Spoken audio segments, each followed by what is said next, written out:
Hello, today World Socionic Society interviews Jodi Burrell. How are you doing, Jodi? I'm doing great. How about you? Tiring, lazy day. Some revision, but a lot of cups of tea and cake. Would like to start on the questions, Jodi? Yes, let's go. Excellent. Okay, question one. How did you get into typology? Actually, it's kind of funny because I used to be on OkCupid, and Mm.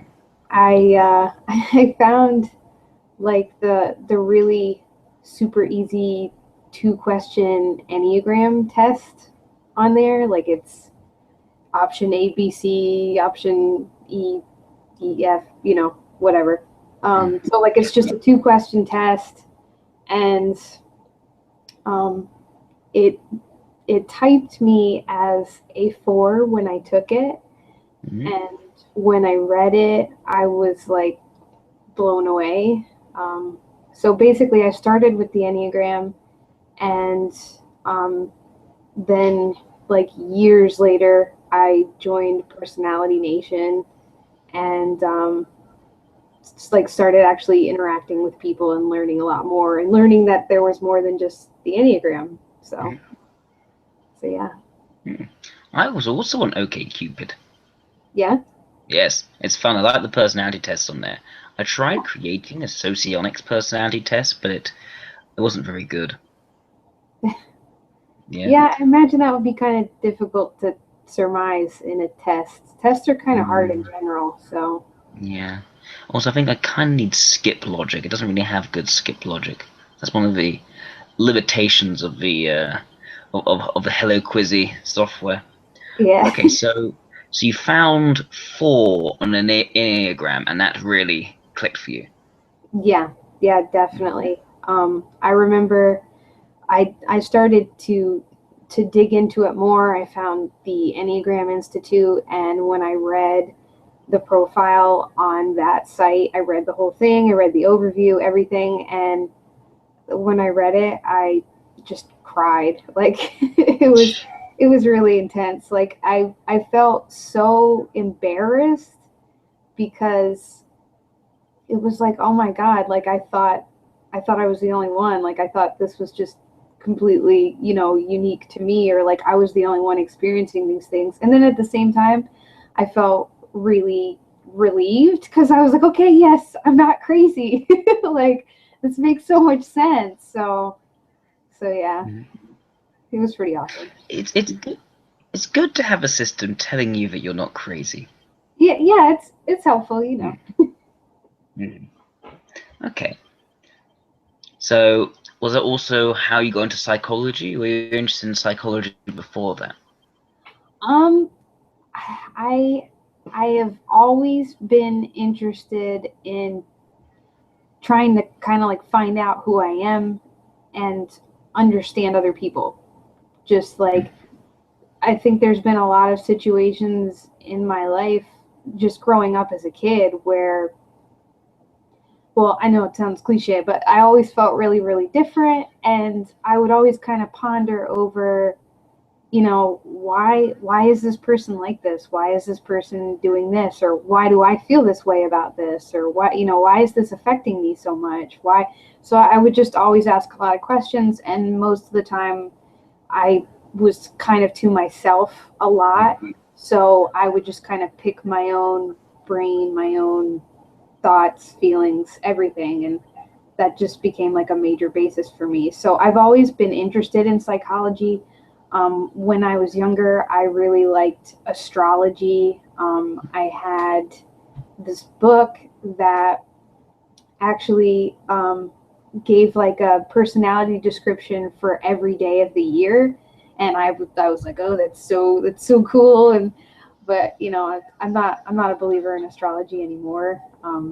I really like typology because I I feel that you can really connect with it as a person, but to me, like the science is much more there. I mean, Mhm. it's kind of hard to say, obviously, because it really has to be something that can be recorded over and over and over again with the same results, but still I feel like it makes so much more sense, and it's not just like, you know, a hopeful shot in the dark, kind of like astrology was for me, you know, like, because I just wanted to find people to relate to, and I think that's kind of where that came from. So would you say that the system is basically about finding people who you relate to? Yes. Okay. Yeah. And how do you visualize these people who you relate to? How do you see them? How do you describe them?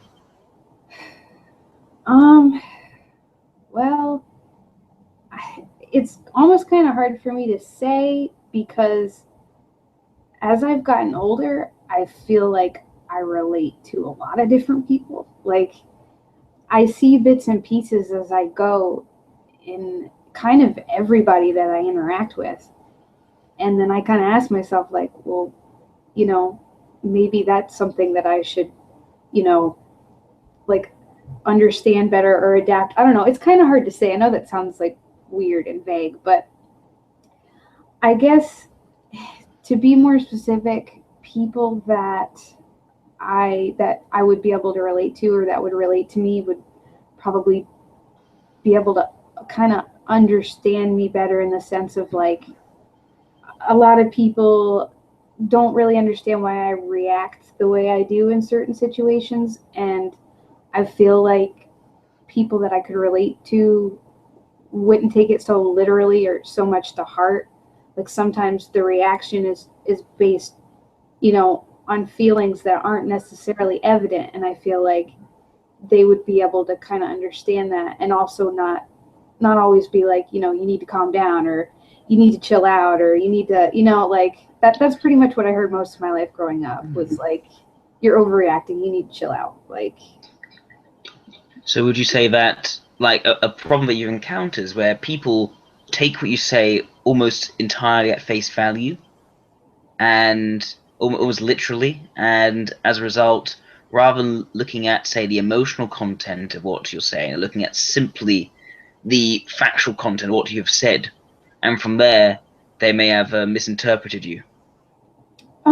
yeah, sort of, just because, like, sometimes I have a hard time saying what I mean, and, like, I don't really use necessarily the right words. So I notice a lot of the time people that are really analytical get hung up on, like you were saying, like, exactly what I say, and then I don't know. I'd rather just get really upset, or I just kind of give up, like, trying to get my point across, because it's not, yeah, it's not necessarily always so literal. Sometimes it's just, you know, it's just me reacting to whatever's going on. It's just how, you know, I feel in the moment. And sometimes there are things connected to my reaction, you know, that remind me of other things, and people don't know, I mean, you know, they can't read my mind, so they don't know that. So, but usually I just get the reaction of, like, you know, wow, like, you're taking this, like, way too seriously, or, like, you know, you're being, like, way too sensitive, and I can't talk to you about this, because you know what I mean? Like, I don't know. I see. Like, they're taking your emotions and thinking these aren't the right emotions for this situation. There's sort of too much there. We need to fix this. Yeah, too much. I mean, even if they, like, can sometimes agree, or, like, sometimes feel the same way, my emotions are always, like, just, yeah, too much, of a reaction, too strong. And it's frustrating too, because when people don't react as strongly as I do, a lot of the time I kind of feel the need to defend it, and, like, it just makes me even more worked up. Like, you know, even more, like, trying to be like, seriously, how do you not feel this way? Like, do you see this happening right now? Like, how are you not upset about this? How are you not, you know, that's kind of how I react. I see. So you react by saying, "Why are you not feeling this way that I'm feeling?" Well, yeah, if people don't really react to a circumstance, especially, like, even aside from people that are like, okay, you're like freaking out, like, what is your, even just in general, like if they're not really reacting at all, like it just makes me react even harder. Like, Yes. If they're quiet, I'm gonna just continue to be like, don't you see this? Like, you can't be just calmed down. You can't have someone just say calm down. You need someone to almost meet your emotional state.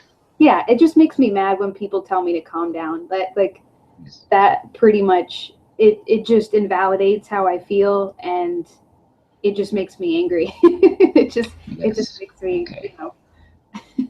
Makes a lot of sense. Right. Good. I'm glad you gave us answers. That's already the things I was considering from watching your online video. I think that the possibilities I was considering, I think that's just narrowed it down very, very helpfully. So thank you for that. Yeah. Do you work or go to college? I work. I work at technically it's a grocery store, but there is a flower shop in the grocery store, and I work in the flower shop. I'm a floral designer. And yeah, that's pretty much where I spend most of my time. I did have it turned out to be a temporary promotion for a while as a hiring manager, but that just kind of like got taken away from me, like seemingly on a whim, because I guess there wasn't enough hours. So, but yeah, for the past roughly 9 years, I have been in the flower shop as a floral designer. So, do you enjoy that? Yes and no. Mm-hmm. I do really like the design element. I do really like when I have the freedom to be able to create something, and especially when I'm able to make something that makes my customers happy. But a lot of the time,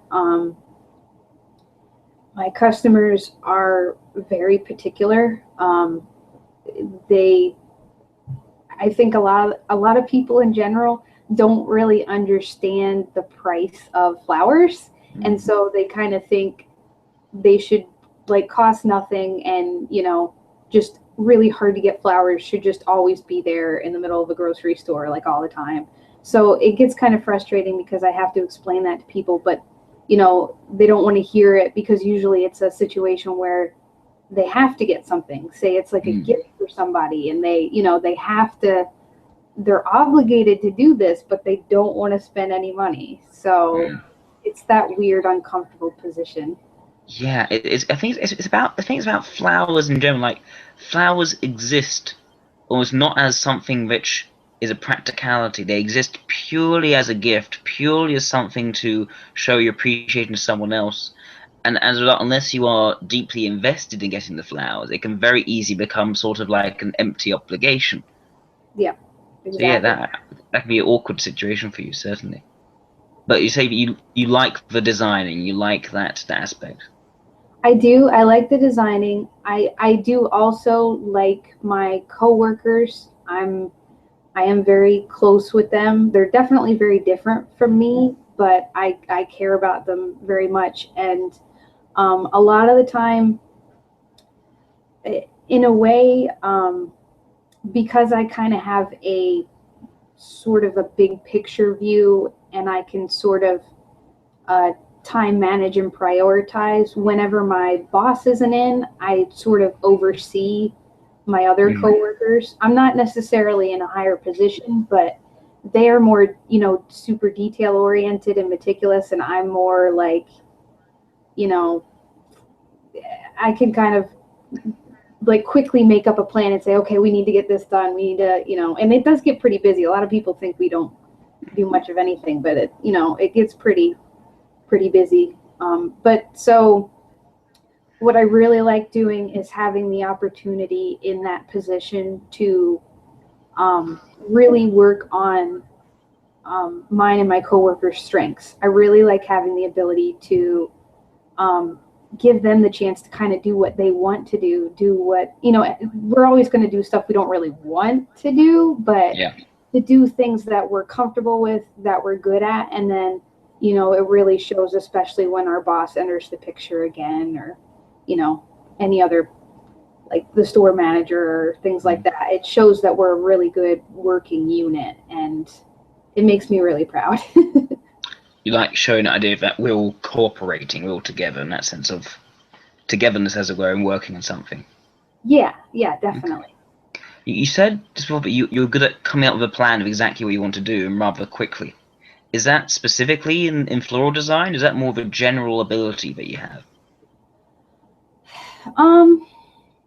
Well, I am a little bit more seasoned in it, in the flower shop, in having to get, you know, tasks done, make sure the orders are done, make sure, you know, certain things are done in a certain order. I am more used to that. Like, it is something that can start to drain me. Like, it does take a lot of my energy. But I definitely, as I've worked in the flower shop for so many years, I've watched it kind of enter my life in a way that I don't think it really was existing before. You know, like, when it gets down to it, and I have to kind of be more practical about getting things done. Like, I can kind of organize, like, you know, okay, I'm going to do this, this, and this in this order, and, you know, like stuff like that. Like, you know, it kind of works out like that, but mostly it takes place at the flower shop. I'm not really a big fan of doing it in my personal life, because I get very like down to business. Like, I would prefer to be more, having fun, so to speak, or more, not even necessarily relaxed, but like just kind of more letting everybody do what they want to do, versus like, okay, we got to get this done. We got to get, you know, we got to go do this. We got to go do that. You know, we only have so much time to do it. We'll do this first because this makes the most sense. And it's not my favorite, but I can definitely do it when I need to. I see. So that you can step in and do, but would you say that you much rather have a sense of just that sort of free flowing, letting things happen the way they will happen? Yeah, I mean, I like kind of making sure that I get to do kind of like a little bit of everything, only just because, being a single mom and spending most of my time working, or say working opposite schedules from my boyfriend, like, it's kind of hard to have everything be as free flowing as I want. Like, I definitely would be, if it wasn't like that. So it is kind of like sort of in the back of my mind, but a lot of time I notice I just kind of default into like just wanting to sort of chill out, so to speak. Okay, so chilling out is sort of like your default. Yeah, like, especially when especially when I have something I need to do and I don't want to do it, like, definitely just kind of like zone out and read stuff, or, you know. Okay, so you need to, if you don't want to do it, then you'll sort of procrastinate. Yeah, that's usually kind of what happens. Mm. Are you happy with procrastination? Is procrastination something that's enjoyable for you? I'm not. I'm not really. I don't like procrastinating. It makes me feel really guilty. Okay. But I definitely do procrastinate. I've been trying to work on it and get better about it, especially because, like, my boyfriend is much more about making sure the practical aspects of life are done and things like that, and I'm not really that good about it. Okay, so the practical stuff is not so good. Gotcha. Yeah. Okay. Hmm. Is there anything that you'd like to do instead of floral design? Yes. Hmm. Well, there's technically two things, but one I plan on trying really hard to make a reality.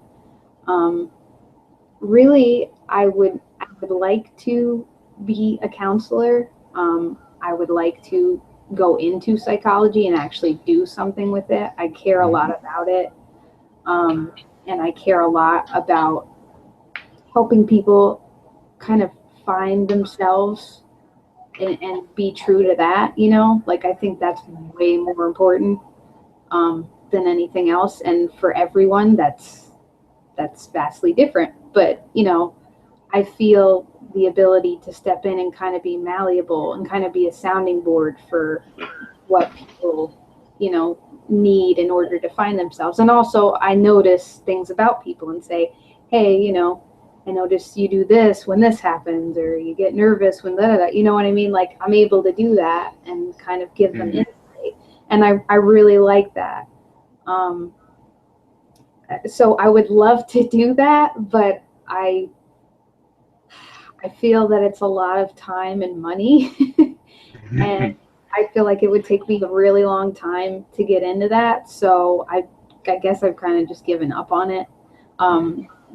Getting into like typology groups and things is probably the closest I get to that sort of gratification of that. And even then, I feel like everyone knows a lot more than I do. So I just kind of try to stay quiet and just kind of listen, because I'm not necessarily that great at really being able to, you know, like I mentioned before, being able to say exactly, you know, what I want to say, I guess.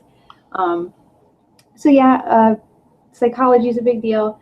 The other one for me is the one that I'm trying to actualize is graphic design. I have been making things in Photoshop for going on over 10 years now. I've been like absolutely obsessed with it. I've made some signs and flyers for my store. When Personality Nation was around, I made a pretty decent amount of the graphics for that. My You. Yes. That was a very. I remember it was a very, very attractive forum. Yeah, it started out kind of quaint, and then as it went on, it wasn't too bad. And I was actually working with Adrian to revive it, but then that just kind of fell apart and he disappeared, and I have no idea where he is. Yeah, So I don't know why it disappeared. I don't understand that. It was nice. I think it needed to die for new things to grow from its ashes. yeah, I can kind of see how that would be the case. I don't get me wrong, Adrian is great. I do think he was a little mad scientisty in the sense that like he would get this idea and get this inspiration in his mind, and then he would just like run with it, and that would be the next new thing that, you know, we needed to work on. Like we need to make it look like this now, or we need to, you know, it was really fun working for him, and he gave me a lot of creative freedom. And that was really important because he was just like, just, you know, something sort of like this, you know, I kind of like, I trust you to do it. You do a good job. So just do whatever. I'm like, okay, yeah, that sounds great. so yeah. I've been making things, like I said, in Photoshop for a long time. My boyfriend and I are actually in the process of making a tabletop trading card game. And I don't take any credit for any of the rules or mechanics. That is completely and utterly him. I'm pretty much just the graphic designer that stepped in, and I sort of understand it, but I'm not that great at it. So, but I definitely back him on, you know, making sure it gets out there and people know about it. So we're working on, like I said, getting that into play testing. So that's pretty much where I'm at, and we're planning on moving come about June time to Connecticut. I live in Vermont right now. Yes. So we're planning on moving to Connecticut to try to pursue like better career paths. I would, like I said, like to go into graphic design, and also they have really nice gaming stores in the area that are willing to let us play test and promote and things like that. So what is the main theme of a tabletop card trading game? Well, Addison likes to describe it as a two-player skirmisher. So essentially, It's sort of like other popular trading card games, in the sense of the fighting aspect. There are like 3 different classes that you can play as, and you can play as any mixture of them at once, basically. But essentially, what it is you have, like, the characters, and you have their pieces on a grid board, and you um, you get to choose like a certain amount of armor for them and things like that at the beginning of the game, and then you have special attack cards that you can, do attacks on the opposing teams with, or you can just do straight up basic attacks at certain ranges. So, it's pretty fairly straightforward in that sense, but the grid board adds movement to it, so it keeps it really interesting, and there's a lot of customization you can do between all of that. He would explain it like 10 times better than me, but So you say you're more comfortable with doing the design and doing the sort of publicity of the game, making sure people are playing it. yeah, definitely. Before I started working in the flower shop, I was very, very shy, and it was hard for me to talk to people. But at my job, it's required that you say hello to like everyone, like all the time. It, it's Yeah. it it's really frustrating. I mean, we have this like, what do you want to call it?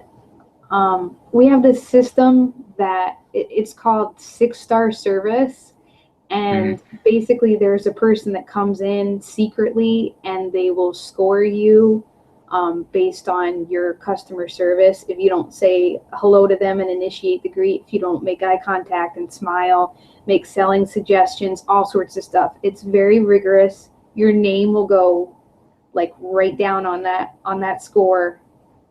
There's no, the only anonymity there is to it is the shopper themselves, but pretty much everything else about you, the whole store and the whole chain gets to know about. So yes, it's very, they don't mess around. They want everything top notch. So I have definitely learned to how to talk to people more, even when I still get uncomfortable doing it, but I've definitely learned to be able to kind of like handle it and sort of put on my game face and get it done. Yes. So I feel that I'm able to kind of connect with people and promote the game as I need to, especially because I know how important it is to Addison, and it's important to me too, because obviously, I kind of helped make it. I at least shaped the face of the game.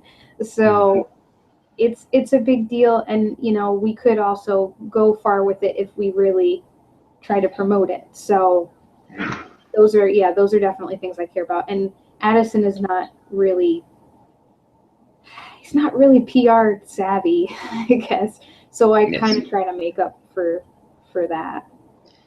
So it's sort of like you're doing the more ethical side, and he's doing the more logical side, as it were. Oh, Systemizing God. versus publicity. Yeah, definitely. Makes sense. Right. So, what was your username in Personality Nation? I'm trying to see if I remember which one. It's Guilty by Design. That rings a bell. That does ring a bell. Oh, Personality Nation was ages ago. I know. Okay. So, tell me more about your relationship with Addison. What would you say is the general roles the two of you play? Well, in the shortest, sweetest way I can say it, he is definitely the logical one. He's definitely the practical one, and I am definitely living in the emotional realm. It can be very hard to communicate. We definitely have a lot of respect for each other, and it sounds kind of harsh, but I guess like tolerance sounds like a really bad word to use in a relationship. I guess it's not that bad, but like at the same time, it's like I don't want it to be like, oh yeah, you know, we tolerate each other and everything's great. Like, but yeah, like we have a hard time. We have a hard time communicating, you know, because he's definitely much more about the facts, much more about accuracy and precision, definitely. And I'm so not. Like sometimes being around him, when he really gets on a roll with the practicality and just the thinking, and how he can just take in so much data just for like forever. I just feel so stupid. Like I almost feel like my brain kind of turns off and sort of stops trying when I get around him and he's like really doing that, because I'm just like, there's no way that I can even compete with this, you know. So like large amounts of factual data can be, say, it just shuts you off. You don't know how to deal with it so well. Yeah, especially if I am trying to take in the information, it just starts to sound like nothing to me. Like I'll just start like zoning out, and I'm just like, I can't do this. Yes. So. What would you say are the things which, how do you say you react to simply just someone telling you just to do something rather than giving lots of data on how to do it? If someone tells me to do something, well, I don't really like being told what to do to start with.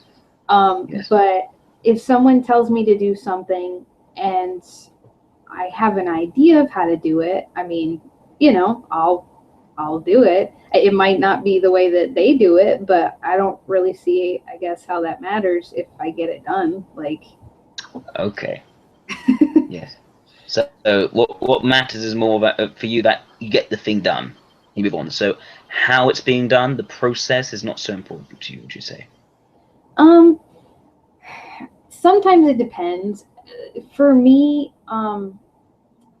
I do definitely do things a certain way, and like if someone is doing something that I regularly do, like say Addison is doing something that I regularly take care of around the house, I will sort of be like, you know, if you do it this way, you know, you can you'll get it done faster, or if you do it this way, like, but for the most part, I don't know. I don't really like people nitpicking over how I do things as long as I get it done. Yes, makes sense. Okay. Oof. Are there any pronounced qualities to you as a person that make you stand out? Pronounced qualities as a person.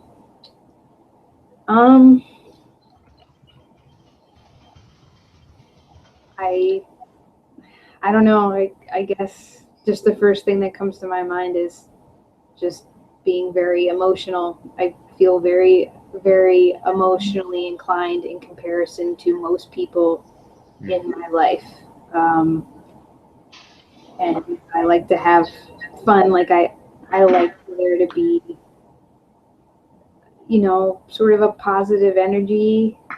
And yeah, like I don't know. I try to get along with everyone as best as I can. I don't know. I feel kind of like a boring person that doesn't really have anything that really seriously stands out. A lot of people tell me that I'm really nice. Some people tell me I smile way too much. Yeah, smiling way too much. Terrible, terrible. Really, because no one likes smiles. No, I know. It's just so insulting. It's so insulting. People tell me that I have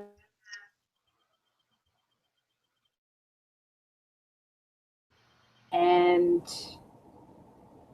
insightful about people. I guess those are my predominant qualities that I can really think of. So inside about people. Yeah, that makes sense. Okay. What do you do you feel is an important part of who you are? An important part of who I am. Gosh, that's just feels so loaded. Loaded how? I just don't even know how to sum that up, like in a sentence. Like, important part of who I am. Self-discovery is a very important part of who I am. Self-discovery, I definitely refer a lot to my past experiences in the sense of like more than I would even really like to. Like I, you know, to say it simply, I grew up in a very dysfunctional family. I grew up really poor, quite a bit. I was in and out of a lot of homeless shelters with my mom, and so a lot of my experiences within the time that I lived with my mom have definitely made things like self-discovery and like I said earlier, trying to understand others very important. Yes. And trying to kind of be true to myself, even in the face of other people that I know they don't, understand me. I know they don't understand sometimes even why I care about the things that I care about. But I try to sort of temper it with reality while also understanding that, like, hey, these people don't think like me, they don't see things like I do, and that's just kind of how it is. It's kind of a depressing thought when I get to that realization, because I would like to feel more, I guess, accepted in that way, but it's definitely been hard to find. So How to find that acceptance. yeah. It's interesting also that also a connection with an Enneagram, how in that theory our painful experiences and our harder times when we're younger sort of shape the Enneagram type. So I kind of see how that could actually that sort of experience when you're younger could have led to the four.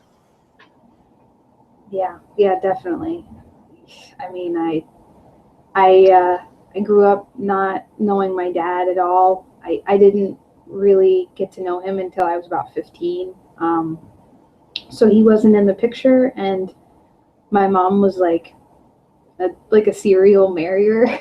Like, she would just like move all over the place for like these random dudes and stuff, and it was just a really turbulent, unstable life. And like, me and my brother were kind of just like her little dolls, like I don't really think she cared about us as much as it was just like she felt like having kids at the time, and that was about as far as that thought went. So it sounds really bleak, but like, honestly, if you got to meet her, it's so very obvious. She's definitely like, I'm pretty sure she's a sociopath.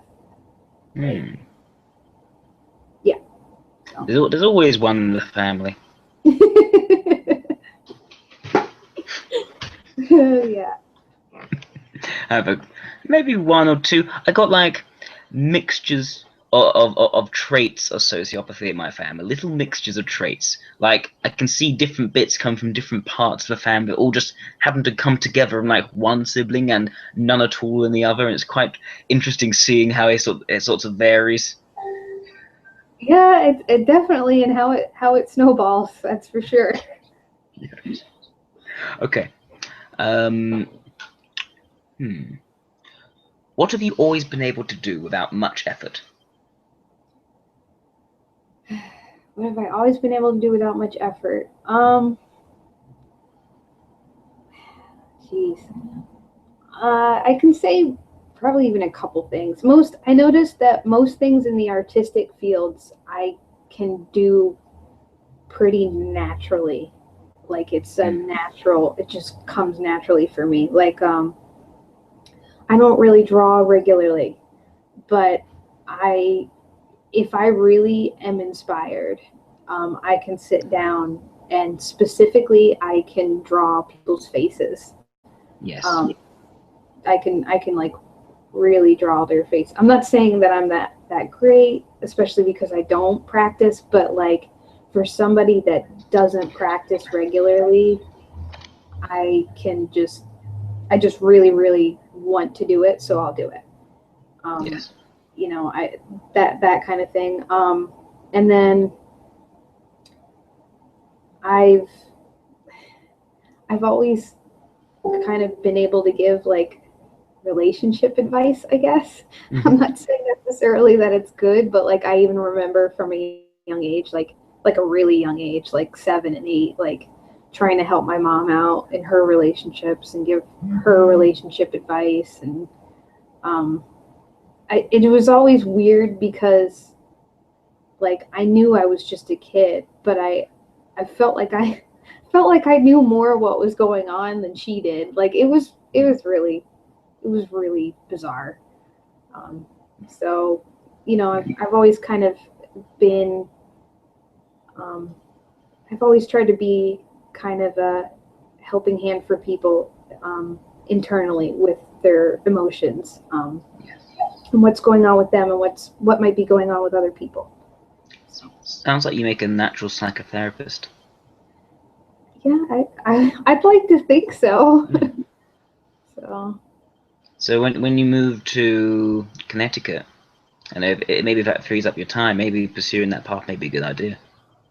Yeah, it would really be nice, even if I could just like, I don't know, like I don't even know where to begin, how to get there, but like, I mean, the obvious route is like go to school, and I've never been to college. I've never done any of that. That just kind of didn't really happen. But even if I could just be like part of a support group for people, like that would just, you know, that would mean so much to me. It would just really, you know, make my day. I don't know. It would just really make me happy. So, What's stopping you? I guess I never feel like I know enough, or like, you know, like I never really feel sure of myself. I always kind of feel like I'm all over the place, and like I don't know. And I just feel like people don't really see it in me, or don't really care enough. I don't know. I guess maybe I just haven't met the right people in my life. Like everyone around me kind of seems more like a, you know, well, this is what you do to get work done, and you know, you you go and you do the job and you get paid and you get, you know, like I don't know, nobody else really seems sensitive about it. So that's sort of more procedural way of showing how it's meant to be done, as it were. Yeah, I mean, I guess that's the best way to describe it. Like I just, whenever I kind of think about the things that I want to do, they seem kind of silly, and I just never feel very sure about them. Like it just feels stupid, I guess. It must be coming that sort of procedural attitude. That'd be quite a dominant attitude, especially in America, I find. Yeah, exactly. And it's just like, especially where I work, I've gotten pretty good at trying to turn off my emotions and just get it done. Like, because that's what they want. You know, they don't want me to really delve in. I mean, yeah, sure, they want me to do it for like customer service reasons, you know, like, oh yeah, you put on a good face and you give them whatever they want, but like they don't really want what I have to offer, and it's discouraged. It's very discouraged.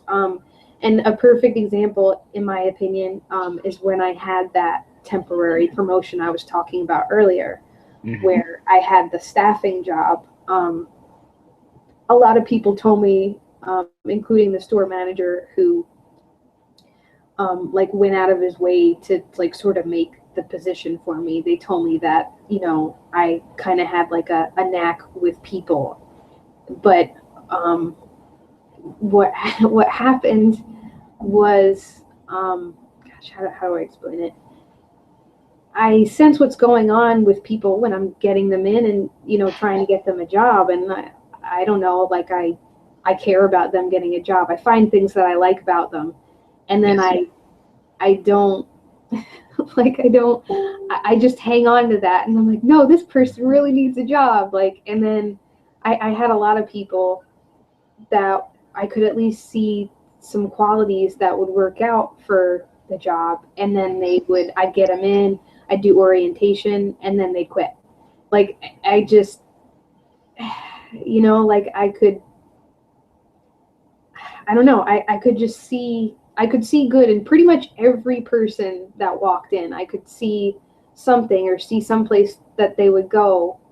But in the end, like, it was, I don't know, like, I guess I just really didn't do a good enough job. I remember the store manager talked with me at one point and was like, you know, I know it really seems like they need a job, but you got to really grill them, and you got to really, you know, you got to really be tough on them, and, you know, really lay down the law and be like, you know, why do you think that you're, you know, good for this place? And just really, really gruff. And I can't really do that.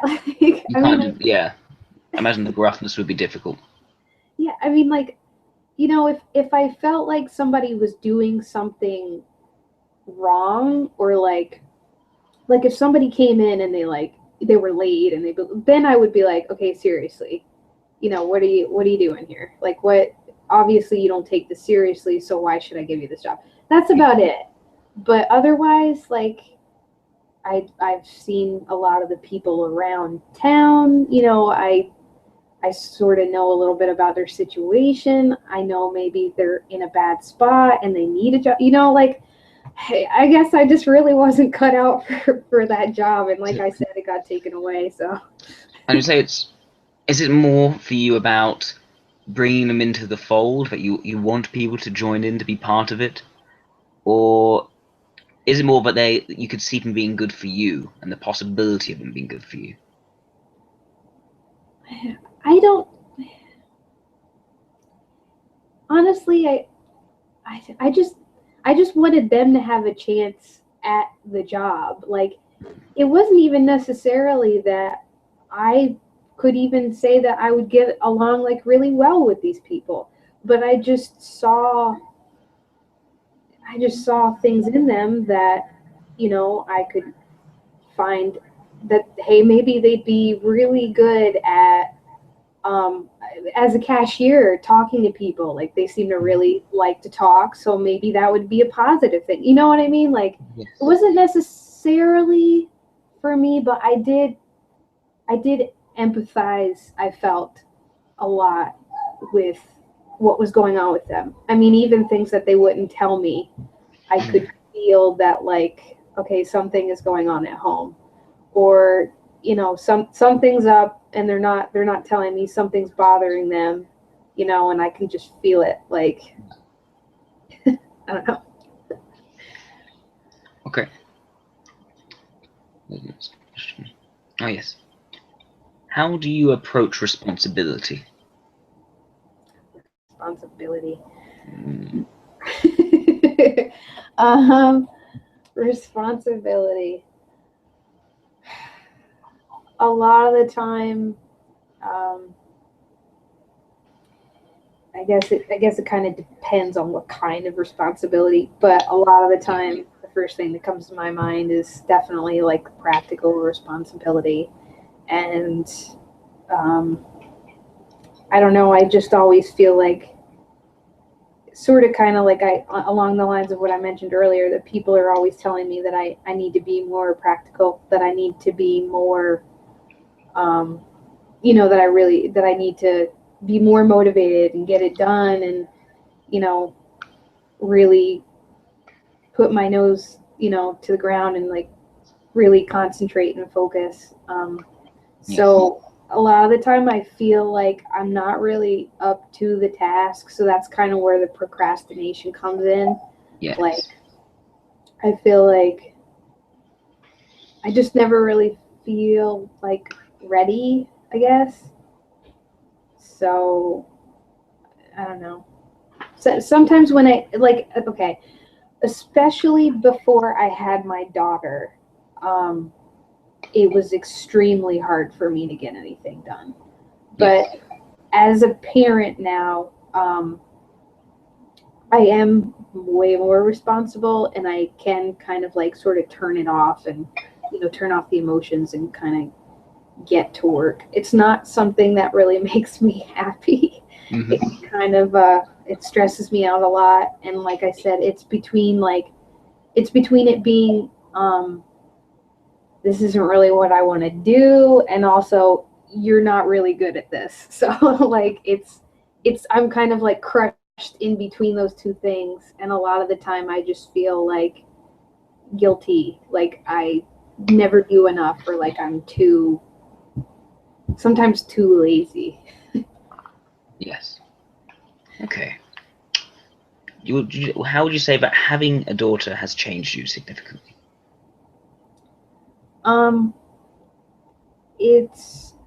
It's definitely brought me outside of my head, like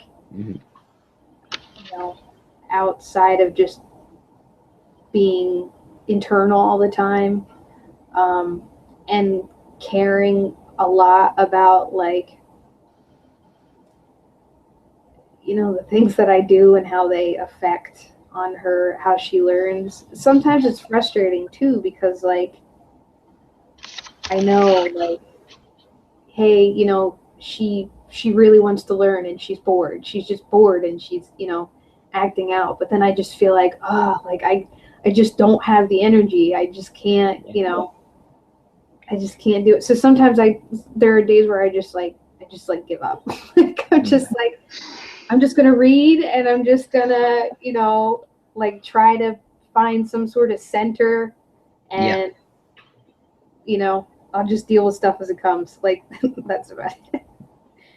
But yeah. Would you be interested in joining WSS Babies? Yeah, sure. Why the heck not?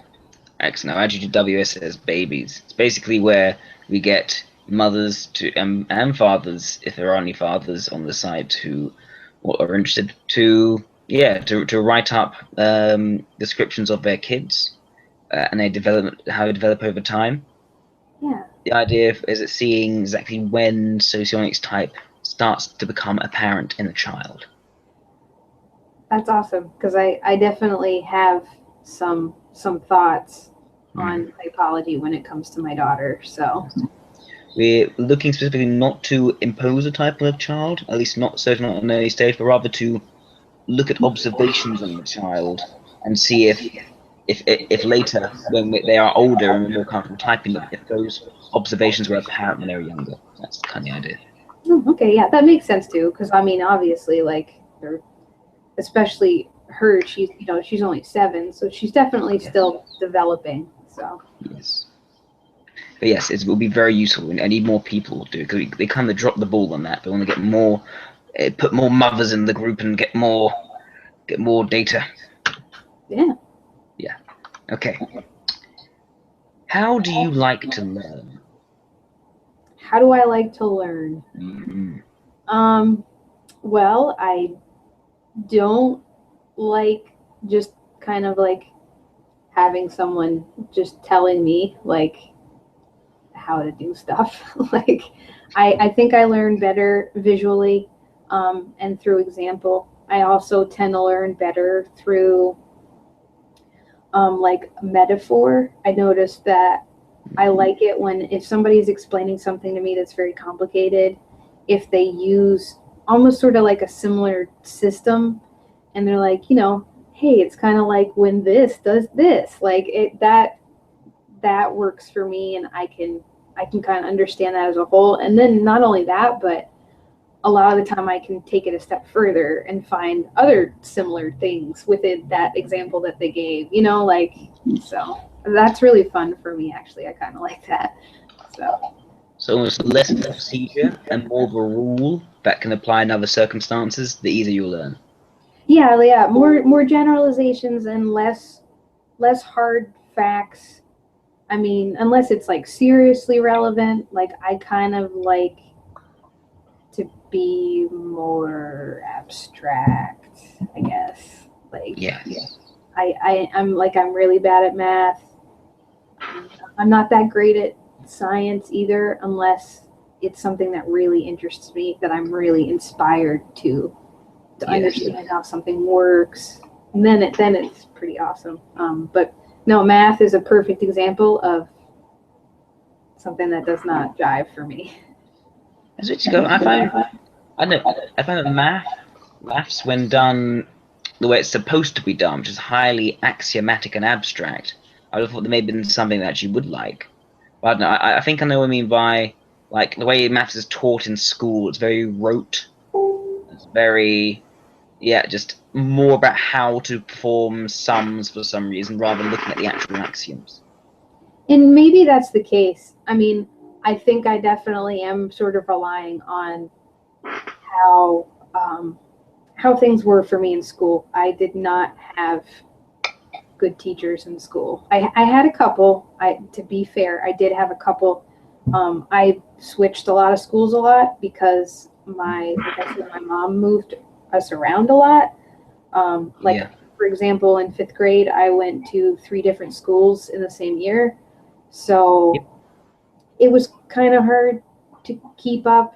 And I mean, I was a pretty decent student in the sense that I made decent grades, but I definitely can say I didn't really have the greatest teachers, and I in general have a lot of bad experiences around learning math and telling time and things. Just a lot of bad memories that were very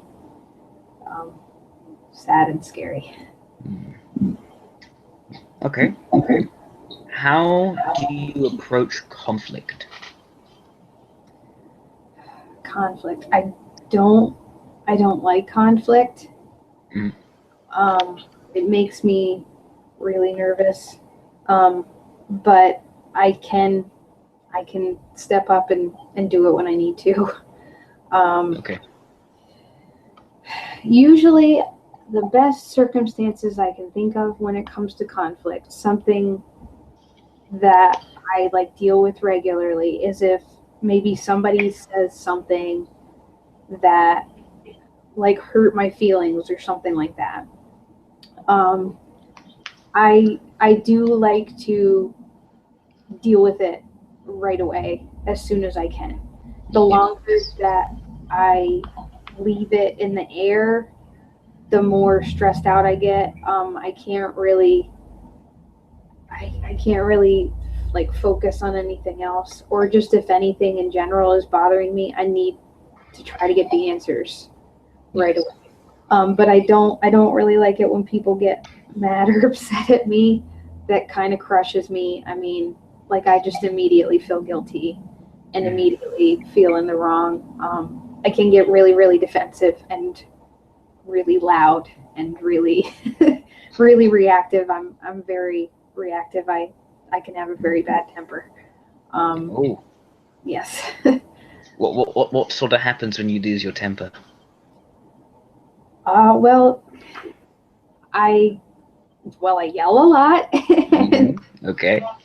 I cry a lot in anger. Like I angry cry.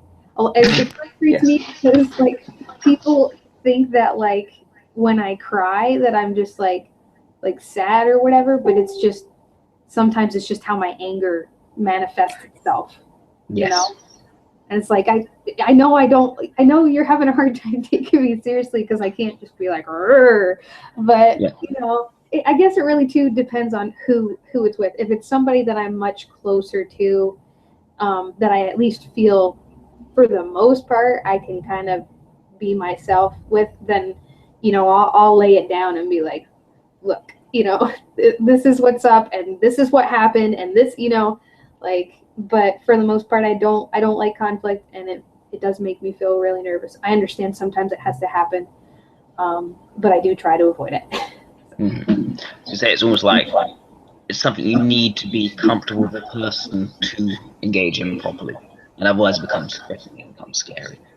Yeah, definitely. And I just automatically kind of like feel like the weak one. Otherwise, I kind of feel like other people have the upper hand on me, because especially I know that like I'm not very good at being able to defend my point factually. I know that for me, it's going to come down to emotions, Yes. and they're not going to take me seriously. Like I just know that. So in that way, I almost sort of submit. It makes me feel awful internally, but I'm just like, Yes. So it's almost like being able to defend your point factually, you then feel as if they have an upper hand. And it's either that someone can have an upper hand on you, and someone can make you feel weak and powerless, as it were. And that is what you really don't like about the situation. definitely. And it's so frustrating, because it's like, I know what I'm talking about. I know, Yes. like, I know what's going on, but I can't sit there and be like, well, this exact thing happened at this exact time, and then this, you know, like I try to do that, and Yeah. I can only really do that like some of the time. It's really hard for me. Yes. Okay. Do you tend to be someone who forgives people when they've made you feel angry? I try. Sometimes I can really hold a grudge, Mm-hmm. but I do try to forgive people. So, and I also feel that there are a lot of circumstances in which maybe I shouldn't have forgiven people, and I have. Okay. Like I sometimes I feel like I let people walk all over me in that sense, and sometimes it takes other things happening, or maybe other people entering my life, for me to realize like, oh hey, this is not how things should be. People shouldn't treat me like this. Like, this shouldn't be okay. Yes. But I do try to forgive. I definitely do. It's just like kind of I mentioned before with my mom, like especially living with her and having her do the same things over and over again. It's hard for me to trust people, and I can be very, very hostile in that way. But I do want to forgive for the most part. So. Okay. Describe a utopia with ideals and laws you see as most preferable. Gosh, that's kind of hard. Okay. I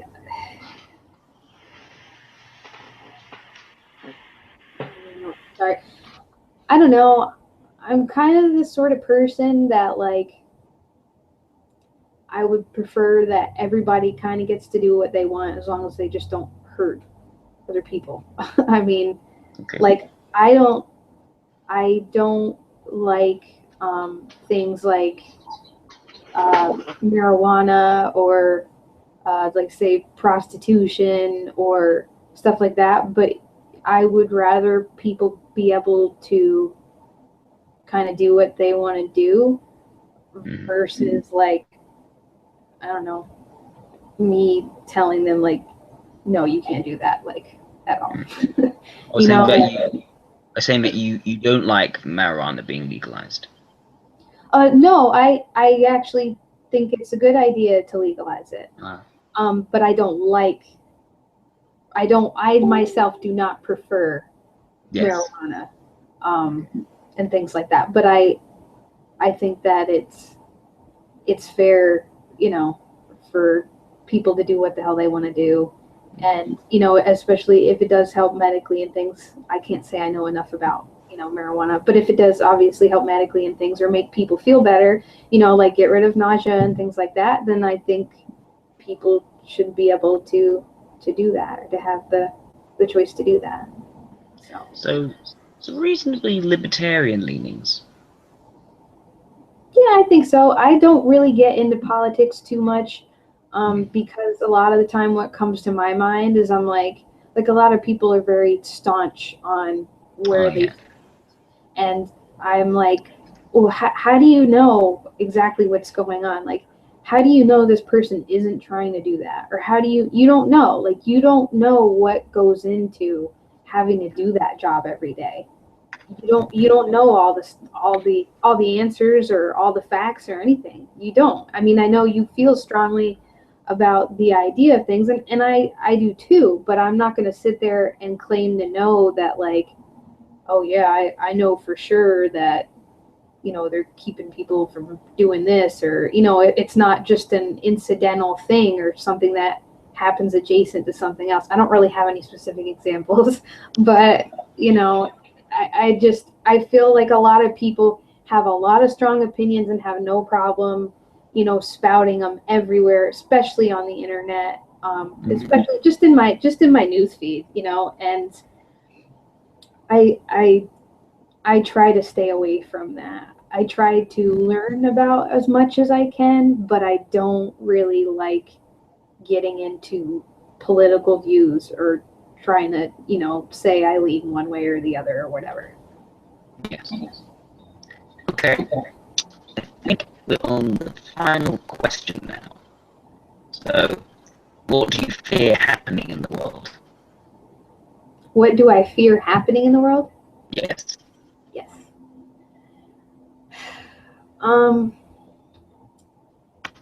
Instinctively, I fear kind of a desensitization. Mm-hmm. Instinctively, I fear that people will just continue to repress their emotions or express their emotions in a misguided way, especially like kind of as a weapon to hurt other people. Yeah. So I guess in a way it kind of comes down to like people becoming less and less self-aware.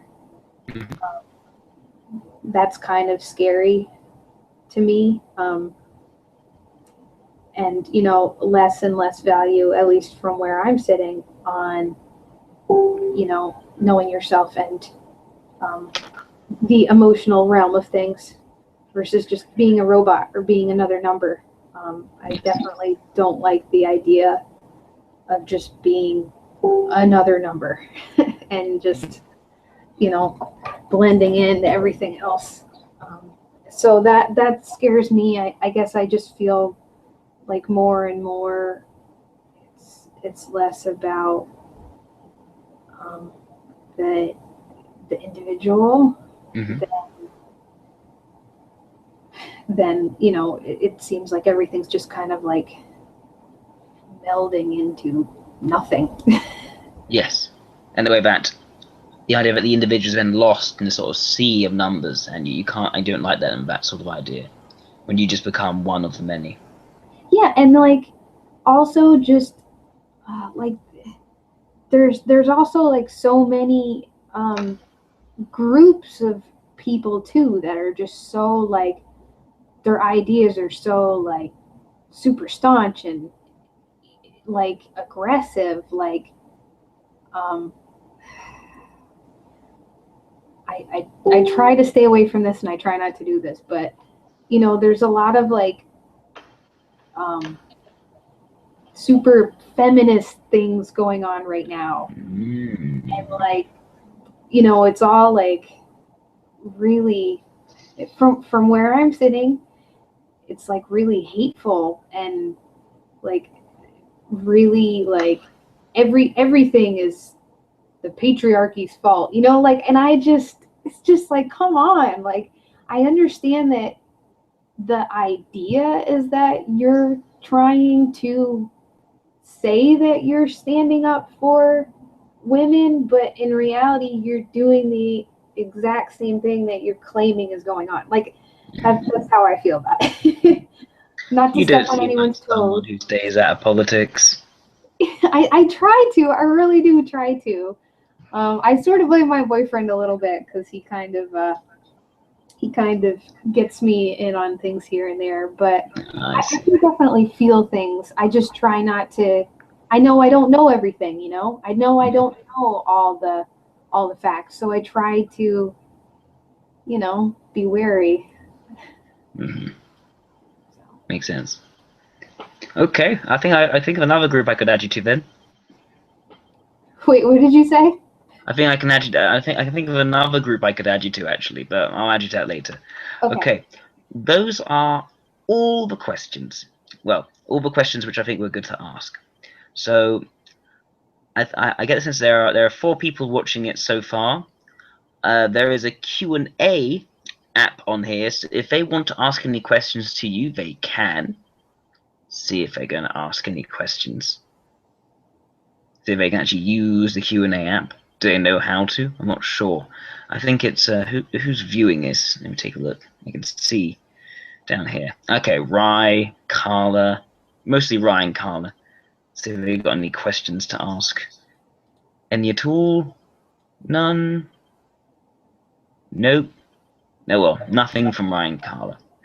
Okay, so I've got a reasonably strong idea of what type I think you are. So I think, and I think most people seem to be in agreement on this from your previous videos. I think this interview managed to show it more clearly that I think you're an IEI. Yes. Now, I notice that even though people are saying you're IEI, you still want to carry on finding more and more data just to carry, because there's a tendency for IEIs, they never feel comfortable with whatever type they're actually given.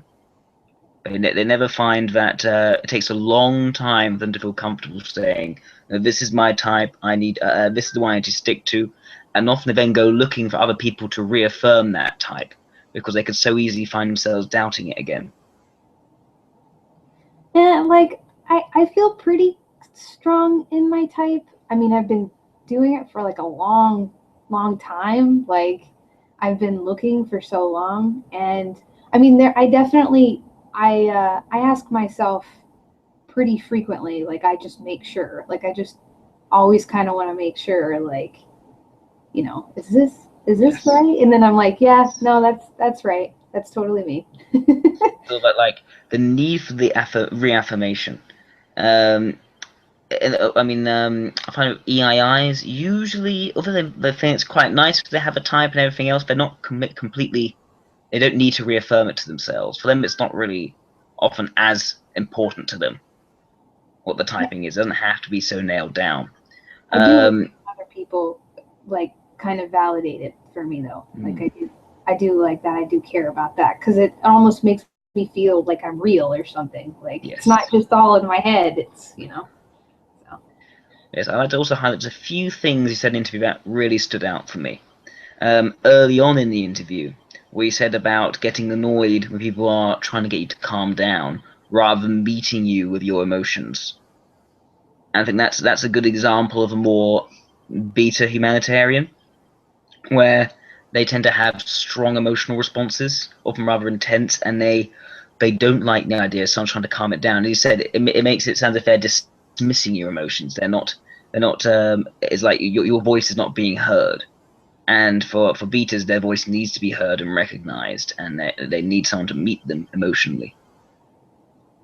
And yes, well, you also how you described conflict. Now, some may say, "Oh, she doesn't like conflict, therefore she can't be beta." But in actuality, when it comes to the suggestive function, this is an area of insecurity and pain a lot of the time because it's something which you're very you it's a way through which you can see the world in which you're not doing so well at. And rather than something which other people just want you to do, it's something which you desperately want to be good at. Yeah, And definitely. so I notice, and comparing this to extroverted logic. So practicality, factual data, making things work better, that sort of thing, you seem to find it more like a tiresome thing that people are trying to make you do. Whereas when it comes to the application of force, you fear the idea of someone having an upper hand over you, and you really hate the idea of feeling weak and powerless. And often the case of that, it's often the case of that by not really paying enough attention to the practicalities, to the factual stuff, you may then become powerless, and that's how you start to feel the pain. That the weakness comes in through the vulnerable function, and then is actually felt in the suggestive function. So that very much speaks to me as being I over, say, EII. But overall, I think that's the introverted, intuitive, ethical, the introverted humanitarian seem pretty clear to me. Highly internal rather than external. And yes, being definitely having the sort of basic values, I think, with that sort of introverted humanitarian. So yeah, that's the interview. Do you have any questions? No, none that I can think of. Okay. Feel free to message me questions later on. All right. Thank you very much, Jodi. Yeah, thank you. Have a very, very nice evening, because it's still evening for you. Yes, it's still evening for you. Yes, so evening's just starting. Yes.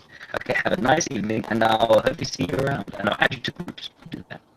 Sounds good. Bye.